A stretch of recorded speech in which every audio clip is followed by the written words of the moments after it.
ہیکل سلیمانی کی حقیقت۔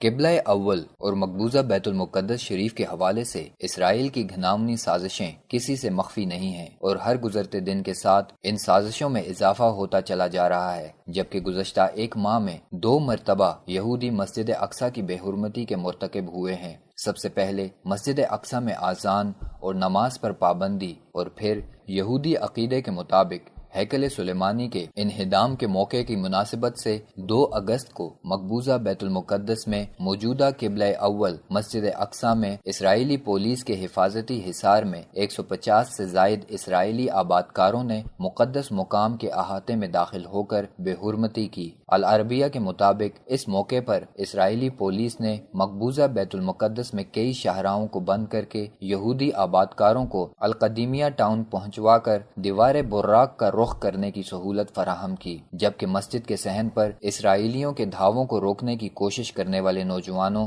میں سے 2 کو اسرائیلی پولیس نے گرفتار کیا۔ بلا شبہ بیت المقدس مسلمانوں کا قبلہ اول اور مسلمانوں کی محبتوں کا مرکز ہے، لیکن یہودیوں کا دعویٰ ہے کہ جس جگہ مسجد اقصی واقع ہے وہاں ان کا معبد تھا، اور وہ مسجد کو شہید کر کے اس کی جگہ ہیکل سلیمانی کو دوبارہ تعمیر کریں گے، اور ہیکل کی ایک پسماندہ دیوار میں واقع دروازے کے متعلق ان کا ماننا ہے کہ قیامت سے قبل اس دروازے کے ذریعے کہ ان کا بادشاہ لوٹ کر اس حال میں آئے گا کہ اس کے پیچھے تمام مردے اٹھ کھڑے ہوں گے۔ حقیقت حال یہ ہے کہ یہودیوں کا یہ عقیدہ دجال کے بارے میں ہے۔ یاد رہے کہ یہودی 1963 سے نام نہاد یہودی آثار قدیمہ کی تلاش کی آڑ میں زیر زمین سرنگوں کی کھدائی کے منصوبے پر عمل پیرا ہیں، اور ان تک بیت المقدس کے ارد گرد واقع حارۃ الیہود، حارۃ المسلمین، سلمان اور حوض المقدس جیسے 60 مقامات تک پھیلا ہوا ہے، جس کا مقصد صرف قبلہ اول کو نقصان پہنچانا اور مذمومہ ہیکل سلیمانی کی بنیادیں کھڑی کرنا ہے۔ مرکز اطلاعات فلسطین کی جانب سے جاری رپورٹ کے مطابق اسرائیلی حکومت کی جانب سے قبلہ اول کی بنیادوں میں کی جانے والی کھدائیوں میں ہیکل سلیمانی کے کھنڈرات کی دریافت کی جتنی بھی کوششیں کی گئی ہیں، ان میں آج تک اس مذمومہ ہیکل کا کوئی 1% وجود بھی ثابت نہیں ہو سکا ہے، یہاں تک کہ اس حقیقت کو خود یہودی ماہرین بھی تسلیم کرتے ہیں۔ بلا شبہ ان گھروں کے بھیدیوں کی گواہی کے بعد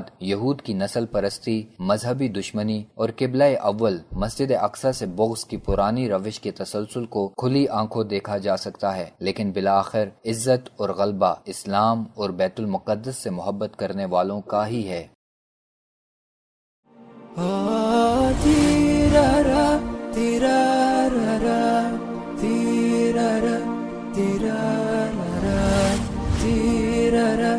تیرا